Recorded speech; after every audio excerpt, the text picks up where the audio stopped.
32장의 말씀을 보면 금송아지 사건이 나옵니다. 모세가 이제 언약궤를 받기 위해서 하나님의 말씀을 받기 위해서 시내산에 올라가게 되고, 그 이후에 이스라엘 민족들은 행한 것이 금송아지 숭배 사건을 나타나게 됩니다. 그래서 가지고 있는 금귀걸이 뭐 이것저것 다 모아가지고 행했던 것이 바로 이제 신상을 만들어서 우상 섬기는 거죠. 하나님께서 하지 말라고 하는 것들, 또 가장 싫어하시는 그 일들을 이스라엘 민족들은 행하게 됩니다. 그 우상 숭배의 모습을 보시고 나서 하나님께서는 진노하시고 하나님의 그 은혜 가운데 나아갔던 그 모든 것들에 대해서 하나님께서 책망하시는 모습을 보게 되는데, 이스라엘 민족들이 하나님은 무엇보다도 우상 숭배에 대해서 아주 민감하게 반응하는 것을 우리가 발견하게 됩니다. 항상 신앙인의 마음은 하나님 향해 가 있어야 되는데, 우상 숭배라는 것은 하나님 외에 마음이 이제 분산되는 거죠. 그러니까 결국 우상은 보이는 거잖아요. 하나님은 보이는 형상에 대해서 허락하지 않았어요. 그러니까 보이는 것이 주는 것은 아주 강력한 힘이 있습니다. 예를 들어서 그 카톨릭 신자들은 다 마리아 형상이 있고 형상이 있잖아요. 근데 카톨릭에서 거의 예수님은 아기로 표현되는 거 아십니까? 거의 마리아가 안고 있는 예수님의 모습이 가장 많이 표현이 돼요. 그러니까 상징적으로 이제 부각이 많이 되는 거죠, 마리아가. 신상이 있으면, 보이는 것이 있으면은 마음에 평안함이 있어요. 기도할 때도 그렇고 집에다도 그렇고, 예를 들어서 하나님이 이것은 하나님의 형상이다 라고 하나님께서 말씀해 주시고, 그 교회 가운데서 만약에 형상을 봤으면은 분명히 형상을 보는 것으로 인해서 사람들이 갖게 되는 만족감과 어떤 안식이 있겠지만, 중요한 것은 보여지는 그것이 오히려 하나님과의 더 깊은 교제함을 방해하는 경우들이 또 생길 수 있다는 거예요. 그 눈에 보이는 형상을 얼핏 생각하기에는 의지하는 것이 더 도움될 것 같아도, 하나님과 깊은 교제함은 눈에 보이는 형상을 통해서 우리가 또 하나의 어떤 제한적인 요소로 다가올 수 있음을 또 생각해야만 합니다. 하나님께서 이스라엘 민족들이 우상 숭배하는 것을 보시고, 그래서 오늘 32장 10절에 보면, 그런즉 내가 하는 대로 두라. 내가 그들을 진노하여 그들을 진멸하고 너를 큰 나라가 되게 하리라. 하나님 보시기에 이스라엘 민족들 보니까 가능성이 없다 생각하시고, 새로운 플랜 B를 하나님께서 계획하시는 거죠. 그래서 새로운 민족을 하나님 선택하시기로 마음 먹으시고 이제 진멸하고자 하나님의 뜻을 밝히십니다. 그러니까 성경에서 보면은 우상 숭배 앞에서 하나님 아주 단호한 모습을 보이게 돼요. 하나님의 약속의 백성, 이 약속이 하루 이틀이 될 것이 아니잖아요. 500년 이상 그들의 조상 아브라함을 통해서부터 이루어졌던 그 약속의 말씀이 계속해서 이어졌음에도 불구하고, 하나님 웬만하면 약속 지키시는 분이거든요. 근데 그 약속이 흔들리는 것의 예외는 우상 숭배, 불신앙과 우상 숭배가 있으면 약속이 흔들려요. 하나님과의 우리와의 관계는 이거 쌍무적 관계라고 하거든요. 서로 지켜야 되는 계약의 관계예요. 하나님께서 약속을 허락하시고 우리는 그 약속의 말씀대로 서로 지켜야 되는 존재예요. 일방적으로 존재하는 계약이 아니라는 거예요. 하나님께서 약속하셨잖아요. 아브라함과 약속하시고 노아도 약속하시고 계속해서 약속을 맺어오면서, 하나님께서 약속 가운데 중요한 것은 율법의 말씀, 그 말씀을 지키고자 했을 때에 서로를 향한 그 신뢰관계가 또 돈독해질 수 있는 거예요. 그런데 오늘 본문을 통해서 이스라엘 민족들은 우상 숭배하고 범죄하게 됩니다. 그래서 오늘 모세가 중보기도를 하게 되죠. 모세가 중보기도 하면서 하나님께서 이게 선택하시고 나서 그들 다 쓸어버리시면 사람들이 뭐라고 생각하겠습니까? 하나님 향해서 계속해서 간구하게 되고, 모세가 중보기도를 이제부터 계속하게 돼요. 중보기도를 하고, 그 다음에 31절을 통해서도 중보기도 하다가 또 32장 32절에 보면, 그러나 이제 그들의 죄를 사하옵소서, 그렇지 아니하시오면 원하건대 주께서 기록하신 책에서 내 이름을 지워버려 주옵소서라고 합니다. 생명록이죠. 계시록과 오늘 출애굽기에서도 생명록, 하나님의 그 백성으로서 천국의 이름이 기록된 것, 그러니까 그 이름이 기록된 이들이 하나님 나라에 들어가는 거죠. 그러니까 모세는 아주 단호하게, 그러니까 백성들 얼마나 사랑했는지를 모세를 통해 보게 돼요. 여러분 같으면 그 얘기 할 수 있어요? 하나님이 들으시고 그래 너 그냥 생명력에 주어고 이건 이제 바꾸자. 그게 말처럼 쉬운 건 아니거든요. 이렇게 쉽게 이렇게 모세도 이야기할 수 있는 부분이 아닌데 모세는 사랑하는 마음, 백성을 사랑하는 마음 가지고 하나님께 간구하게 됩니다. 그래서 하나님께서 이제 마음을 돌이키시는 모습을 보게 돼요. 33장 1절에 보면 여호와께서 모세에게 이르시되 너는 내가 애굽에서 인도하여 낸 백성과 함께 여기를 떠나서 내가 아브라함과 이삭과 야곱에게 맹세하여 내 자손에게 주기로 한 그 땅으로 올라가라. 하나님께서 진멸하는 것에 대해서는 참으시고 이제 거기로 가나안 땅으로 들어가라고 이야기합니다.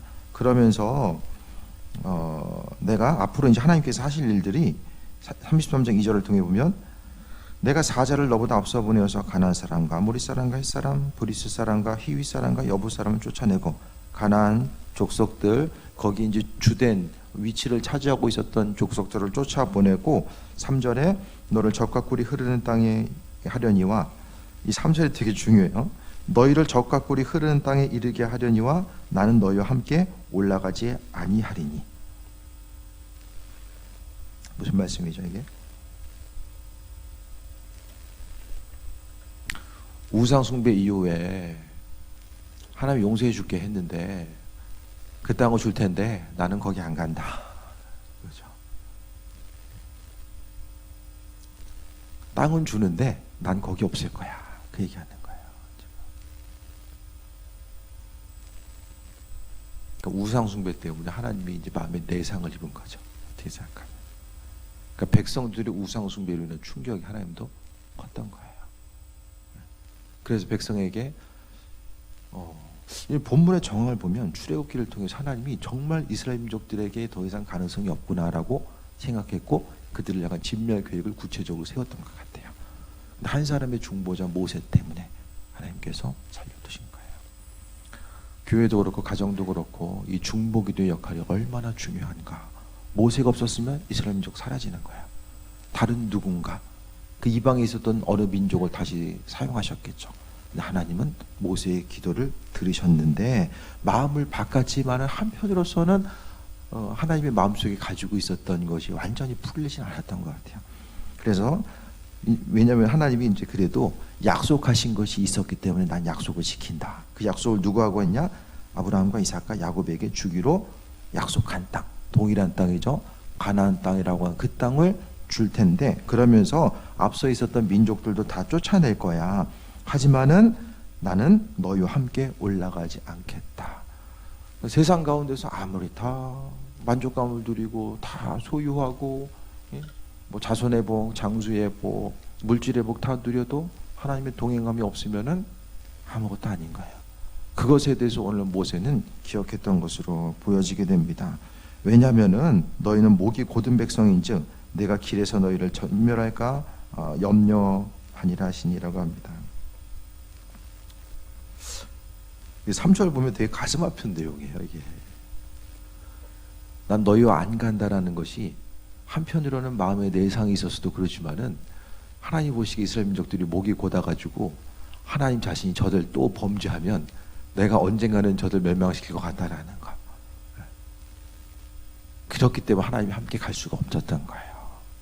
그래서 이스라엘 민족들을 향하여서 목이 곧은 백성, 목이 곧은다는 것은 뭐죠? 하나님 말씀에 순종하지 아니하고 스스로 생각하고 옳은 대로 움직이는 것을 이야기하는 것입니다. 하나님 앞에 결국 이스라엘 민족들이 범죄했던 것, 우상 숭배했던 것에 불순종의 근원 자체를 심령의 교만함으로 보았다는 거예요. 스스로의 생각을 가지고 모든 것을 판단하고 그 모세가 시내산에 올라갔던 그 순간을 기다리지 못하고 금고리 모아가지고 우상 숭배했던 만들어가지고 섬겼던 그 모습에 대해서 하나님께서는 마음 아파하시고 멸망 중에 진노하심으로 인해서 그들을 쓸어버리고자 했을 때 그래도 하나님께서 모세의 중보기도를 통해서 하나님이 사람의 마음만 왔다 갔다 하는 것이 아니라 하나님도 마음에 감정이 있는 거예요. 창조주 하나님께서도 중보기도를 통해서 마음을 바꾸시는데 대부분 예를 통해 보면 하나님은 중보기도라는 그 통로를 통해서 마음을 바꾸세요. 그 하나님 어떤 일을 행하시고자 했을 때 성경에 보니까 내가 다시 생각해보니까 이게 아닌 것 같아. 그렇게 해서 마음 바꾸신 예는 없어요. 누군가의 중보기도, 간절한 중보기도를 통해서 하나님 마음을 바꾸시는 것. 그러니까 교회에서의 어떤 리더자나 또 인도자로서 쓰임 바꾸지 않은 것, 또 가정에서도 마찬가지죠. 그 한 사람의 중보기도를 통해서 하나님은 환경을 바꾸어 나가는 이 모습에 대해서 보게 됩니다. 목이 곧았기 때문에 너를 진멸할까? 하나님이 스스로를 염려하시는 거예요. 신약보다 어떻게 생각하면 구약에 대해서 보면 하나님의 그 성품과 성향, 그분의 깊은 사랑과 인도하심이 아주 구체적으로 표현되어 있어요. 신약에서는 발견할 수 없는 아버지의 그 내면의 깊은 곳을 우리가 발견할 수 있는데, 그것은 어떻게 생각하면은 마음을 하나님이 여러분 어떻게 생각하세요? 하나님이 가지고 있었던 이 마음의 내상, 우상 숭배하는, 선택한 그 백성이 우상 숭배하는 모습을 보시고 나서 그 마음의 상처로 인하여서 하나님이 같이 가지 않겠다라고 한 것, 그게 더 클까요? 아니면은 오늘 본문에 나와 있는 것처럼 너희를 진멸할까 염려하는 것, 그 모습이 더 클까요? 두 가지 마음이 아마 공존하지 않았을까라는 생각을 하게 됩니다. 그 4절에 백성이 주문한 말씀을 듣고 슬퍼하여 한 사람도 자기의 몸을 단장하지 아니하니라고 합니다. 그래서 5절에 여호와께서 모세에게 이르시기를 이스라엘 자손에게 이르라 너희는 목이 곧은 백성인즉 내가 한순간이라도 너희 가운데 이르면 너희를 진멸하리니 너희는 장신구를 떼어내라. 그리하면 내가 너에게 어떻게 할 것인지 정하겠노라 하였음이라고 합니다. 그러니까 하나님이 이스라엘 민족들을 향한 실망감이 너무 컸던 거죠. 그래서 또 이스라엘 민족들이 그렇게 반응하면 우상 숭배의 모습을 가지고 또 그렇게 나면 하나님께서 어떻게 하실지 모르기 때문에 하나님이 또 여기서 말하는 장신구를 빼라는 것은 뭘 이야기하는 거죠, 이게? 예를 들어서 뭐 상갓집에 옷을 화려하게 입고 가지 않잖아요. 그런 의미일 수도 있지만 또 하나는 장신구 가지고 뭐 했어요? 우상 숭배했잖아요. 그러니까 장신구 자체가 우상 숭배의 도구로 쓰임 받았던 거예요. 그래서 하나님께서는 그 모습을 싫어하셨기 때문에 다 떼라고 이야기하신 거죠. 그러니까 살면서 우리가 마음의 중심이 우상 숭배를 향해 나아가는 것을 얼마나 하나님이 싫어하시는가를 우리가 다시 한번 발견해야만 합니다. 그러면서 하나님께서 그래도 마음을 바꾸고자 하는 모습 또한 조금씩 이제 비춰지긴 하는데, 여전히 하나님의 마음은 이스라엘 민족들로 인하여서 어려움을 가지고 있는 내용들을 보게 됩니다. 그러니까 사람들이 하나님 향해서 실망하고 실족할 때 있지만 하나님이 우리 한 사람 한 사람, 지난 시간에 말씀드렸던 것처럼 사람의 머리털까지라도 세심 받으시는 그 하나님이 또 사람 때문에, 그러니까 성경을 통해 보게 되면 창세기부터 이렇게 계시록까지 쭉 보게 되면 하나님께서 사람을 만드시고 나서, 사람을 창조하시고 나서 사람 때문에 정말 기분 좋게 내 마음에 합하다라고 했던 그 순간보다 사람들로 인해서 고통을 경험했던 순간들이 훨씬 더 많이 나오게 됩니다. 하지만 하나님께서 창조하셨기 때문에 하나님의 책임을 다하고 있는 모습 또한 우리가 발견하게 됩니다. 오늘 12절 말씀을 통해서 9절을 보면 모세가 회막에 들어갈 때 구름 기둥이 내려 회막문에 서서 여호와께서 모세에게 말씀하시니, 모세 하나님과 계속해서 말씀을 나누는 그런 관계성을 가지고 있었고, 또 11절에 사람이 자기의 친구와 이야기함 같이 여호와께서는 모세와 대면하여 말씀하시며, 모세는 진으로 돌아오나 눈의 아들 젊은 수종자 여호수아는 회막을 떠나지 아니하니라. 하나님은 하나님의 백성들과 친구와 대화하는 것처럼 하나님의 뜻을 비춰주시고 인도하시고 함께 하시는 것. 이 당시에는 모세가 정말 하나님과 만나서 이야기하는 것처럼 대화하는 것, 지금은 그렇게는 아니다라고 할지라도 하나님은 우리의 마음속에 교제하고자 하는 그 사람과 하나님의 은혜와 인도하심을 경험할 수 있도록 만들어 준다라는 거예요. 그 모습을 통해서 오늘 본문에 모세의 그 중보기도가 3번에 걸쳐 나와요. 32장부터 해서 32장에 처음에 보게 되면 백성들이 이제 그 우상 숭배하는 모습을 통해 보게 되는데요.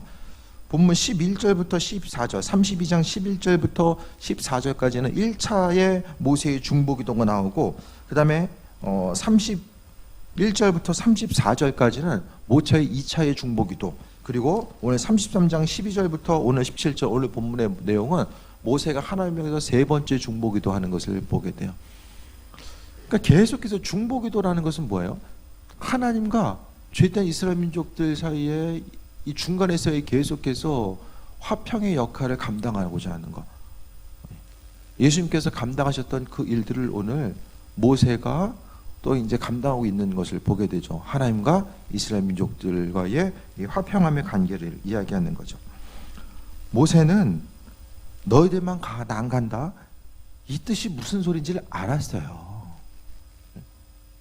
하나님과 함께함과 함께하지 못하는 것, 약속의 땅을 수여받았다라고 한들 하나님이 함께하셨을 때에 그 모든 땅을 받는다라는 것이 무슨 의미인지를 모세는 알았기 때문에 하나님 향해서 간구하고 있습니다. 뭐라고 이야기하냐면 12절에 모세가 여호와께 아뢰되 보시옵소서 주께서 내게 이 백성을 인도하여 올라가라 하시면서 나와 함께 보낼 자를 내게 지시하지 아니하시나이다. 주께서 전에 말씀하시기를 나는 이름으로도 너를 알고 너도 내 앞에 은총을 입었다 하셨은즉, 성경에 있는 사람들은 분리할 때는 하나님께서 예전에 이런 말씀 하셨잖아요. 그 지난 얘기를 꺼내와요. 그런데 그 지난 얘기를 꺼내오면 하나님 내가 언제 그런 얘기했냐? 이렇게 반응하지 아니하시고 하나님께서 그분이 허락하신 말씀에 또 책임을 짓는 내용들을 계속해서 발견하게 됩니다. 오늘 본문 가운데서도 이 모세가 무슨 얘기냐면은 가나안 땅 이전에 이제 출애굽을 위해서 하나님께서 모세를 부르셨을 때에 하나님이 천사를 보내셔서 같이 가라고 이야기하거나 다른 누군 대리자를 함께 갈 수 있게끔 세운 것이 아니라 그때 모세가 가나안 땅에 들어가고자 했을 때는 하나님이 친히 함께 가셨다라는 내용을 지금 이야기하고 있는 거예요. 그래서 나는 내 이름으로 너희를 알고 너도 내 은총을 입었다 하셨사온즉, 그때는 하나님께서 은총을 허락하시고 함께 하시고 인도하셨다는 과거의 사건들, 그 험지로 들어갈 때 하나님 함께 하셨는데 그때를 기억해달라는 하나님의 이끄심과 인도하심을 이야기하는 거야. 그래서 13절에 내가 참으로 주의 목전에 은총을 입어 싸우면 원하건대 주의 길을 내게 보이사 내게 주를 알리시고 나로 주의 목전에 은총을 입게 하시며 이 족속을 주의 백성으로 여기소서라고 합니다. 하나님이 함께 가지 않는다라는 것의 의미는 하나님이 이스라엘 민족들을 더 이상 나의 백성으로 여기지 않는다는 것입니다. 사울을 통해 봤을 때에 사울 왕, 그가 이제 정말 구약에 있어서도 가장 불행한 인생을 살았던 한 사람으로 기억되는 것은 하나님의 영, 하나님의 성령, 하나님의 인도하심이 그에게서 떠났기 때문입니다. 그러니까 우리가 인생이 불행할 때는 뭐 건강이 안 좋은 것도 아니고 돈이 없는 것도 아니고요. 하나님이 더 이상 반응하지 않는 것. 아무리 기도해도 성령의 기름 부으심을 경험할 수 없고 항상 믿음 생활해도 차디찬 상태. 하나님이 나와 함께 하신다라는 그 신뢰함, 그것을 경험하지 못하는 순간 하나님의 영이 떠나간 순간을 이야기하게 됩니다. 이 족속을 주의 백성으로.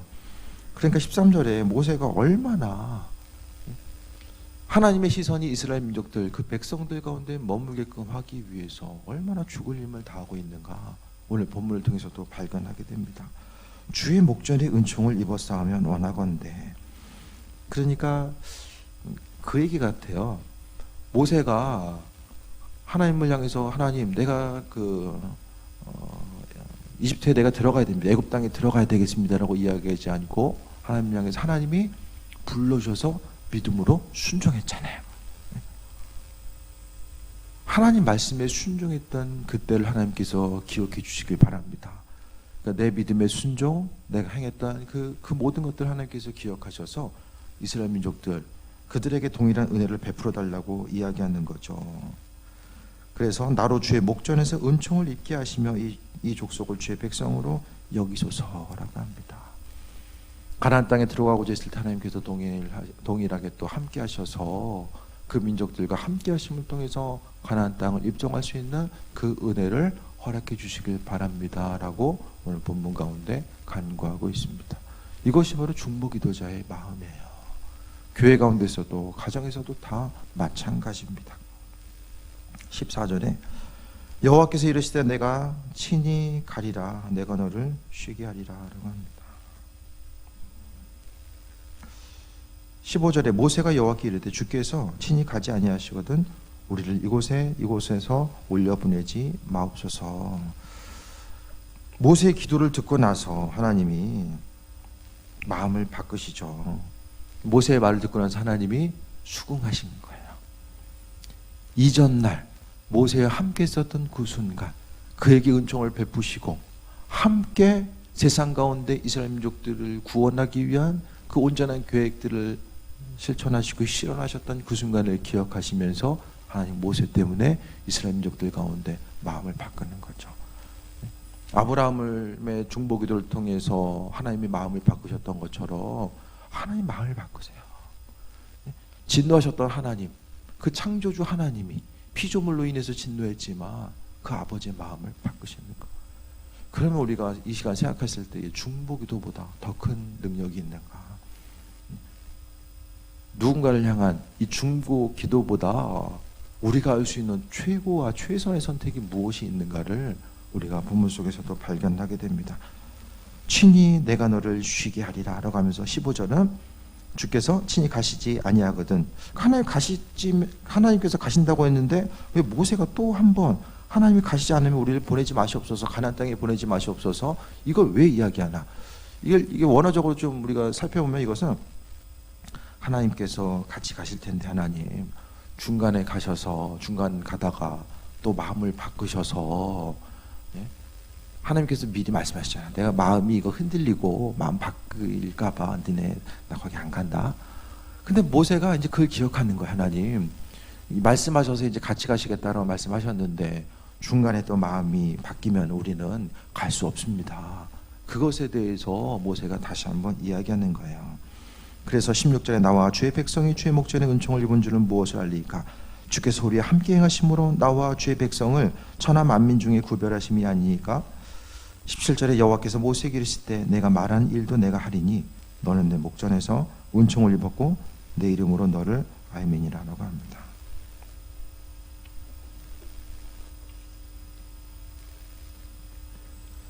하나님 모세 얼마나 사랑하셨는가 그걸 보게 돼요. 모세가 하나님의 사랑을 입을 만한 일을 뭘 했죠? 믿음으로 순종하고 반응했어요. 하나님 말씀이 있을 때에 믿음으로 순종하고 반응했어요. 모세 하나님과 맞대서 이야기했던 사람, 왜 하나님이 모세를 선택하시고 그와 함께하고자 하는 모습, 모세에게 하나님께서 율법을 허락하시고 대면하시고 왜 하나님이 모세를 그렇게 여기셨을까? 그걸 생각해 보게 돼요. 이것의 중심은 백성들을 향한, 이스라엘 백성들을 향한 모세의 사랑이 있죠. 굳이 하나님께서 모세를 특별하게 대한 이유 자체 한 가지는 순종함도 있지만은 이스라엘 민족 한 사람 한 사람을 자신의 생명을 정말 생명록에서 지움받을 수 있는 그런 위험 부담까지 감내하면서 하나님을 향해서 간구했다는 것. 그렇기 때문에 중보기도자의 가장 큰 중심은 다른 사람의 마음을 기억하고 또 인도하심 받아 나아가고 또 한 사람 한 사람 하나님의 뜻과 예비하심 가운데 세임 얻고 나아가는 것.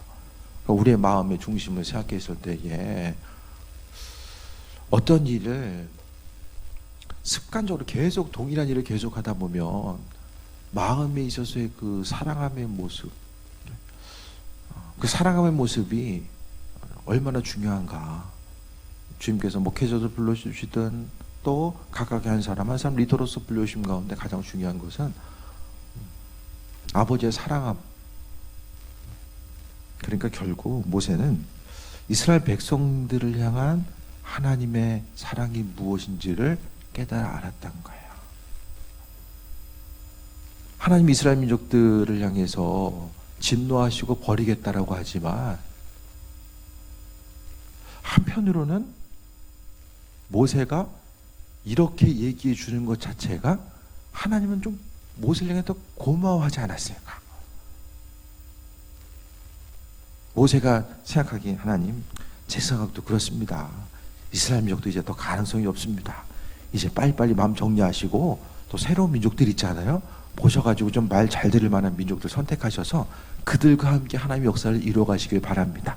모세가 그렇게 했으면 다 끝날 수도 있었어요. 하지만 모세는 하나님 향해서 간절히 간구하면서 아버지의 마음이 그게 아니었을까? 왜? 모세는 하나님과 교제하고 교통하며 그분의 이끄심과 인도하심, 아버지의 마음, 친밀한 관계성 가운데 아버지의 마음을 깨달아 알았었던 그 한 사람이 모세였습니다.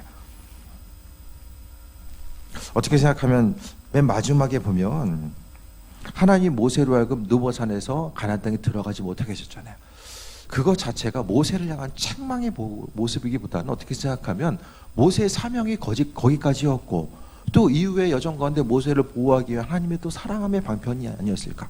이 성경을 통해서 보여지게 되는 하나님과의 모세의 관계는 너무 특별하거든요. 그냥 우리의 생각으로 이해할 수 없는 정말 특별한 뭔가가 오늘 본문의 구절 가운데서도 발견할 수 있게 됩니다. 이 모든 일들을 생각했을 때에 정말 하나님께서 기뻐하시는 사람, 아버지의 마음이 무엇일까? 눈으로 보이는 것 가운데서 판단하고 책망하는 것을 넘어서서 하나님의 마음이 무엇일까에 대해서 더 돌아보는 것. 우리가 살아가다 보면 눈에 보이는 것으로 판단할 때가 너무나 많이 있잖아요. 사람이 보이는 것으로 인해서 판단하고 또 실수할 때도 너무나 많이 있잖아요. 하지만 우리 믿음 생활하면서 눈에 보이는 것, 효율성과 합리성, 행하는 모든 것들 그 이면에 아버지의 마음이 뭘까? 그것에 대해서 한 번 더 기억하고 또 중보기도하고 나아가는 것이 또 하나님의 뜻과 인도하심의 모습이 아닐까라는 생각을 해보게 됩니다.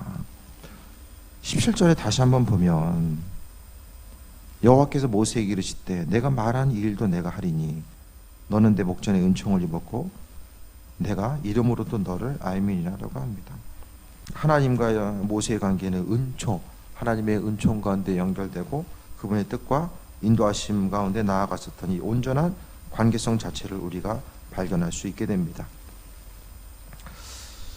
삶의 여정 가운데 하나님 우리를 중보기도자로 불러오셨고 인도해 주셨습니다. 우리가 성경 말씀을 볼 때마다 다른 여러 가지가 있지만은 아버지의 마음이 뭘까? 그 선하신 하나님 아버지의 마음이 뭘까? 믿음 생활을 하다 보면 눈에 보이는 것 때문에 신경 쓰다가 아버지의 마음을 바라보지 못하고 살아갈 때가 너무나 많이 있는데 오늘 본문을 통해서 성경 가운데 보면 하나님도 누군가가 그 아버지 하나님의 마음, 그 마음을 알아주길 원하는 그러니까 삶을 통해서 하나님은 그냥 모든 만물을 가능케 하신 완전한 그 슈퍼맨처럼 그냥 전혀 요동함 없이 창조주로서 그분의 행할 길을 묵묵히 행하시는 그런 모습, 그것이 아니라 성경은 창세기부터 계속해서 보게 되면 이스라엘 민족들 향한 아버지의 마음 계속해서 보게 되면 뒤를 통해서 이게 또 하나님의 약속이 있잖아요. 하나님 또 이 약속을 신실하게 지켜가세요. 뒤를 통해서 가게 보게 되면은 하나님 이스라엘 민족들이 범죄했을 때 책망하셨지만 또 하나님 모세를 향한 약속감, 또 모세를 함께 했을 때는 또 아브라함과 야곱, 이삭을 향한 그 약속 때문에 하나님은 신실하게 또 그 약속을 지키기 위해서 최선을 다하는 것. 사람은 잊어버려도 하나님의 약속을, 하나님 그 약속을 신실하게 지켜나갔던 모습을 보게 됩니다. 말씀 한 구절 한 구절을 볼 때마다 아버지의 뜻과 인도하심과 예비하심, 그것이 무엇일까를 조금 더 돌아봐야 되고 하나님의 역사하심과 그 인도하심 가운데 나아가며 우리 온전한 신앙인의 모습이라고 한다면 아버지께서 비춰주신 그 은혜, 또 정말 주님께서 우리의 삶의 여정 가운데 교제하고 동행하길 원하시는 그분의 뜻이 무엇일까? 그것에 대해서 한 번 더 돌아보고 주님과 믿음으로 교제하는 또 귀한 삶 되시길 축원드립니다. 기도하겠습니다. 아버지의 마음 깨달아 알기 원합니다. 항상 은혜 도하시고 인도하여 주시며 주님과의 깊은 교제함이 있기 원합니다. 아버지의 마음, 그분의 뜻과 인도하심이 무엇인지를 돌아보게 하시며 나 자신을 향한 하나님의 계획하심 거기에 집중하기보다는 하나님의 광대하신 뜻과 인도하심이 무엇인지를 분별하며 나아갈 수 있는 큰 은혜를 허락하여 주옵소서. 크신 사랑에 감사드립니다. 예수님의 이름으로 기도드립니다. 아멘.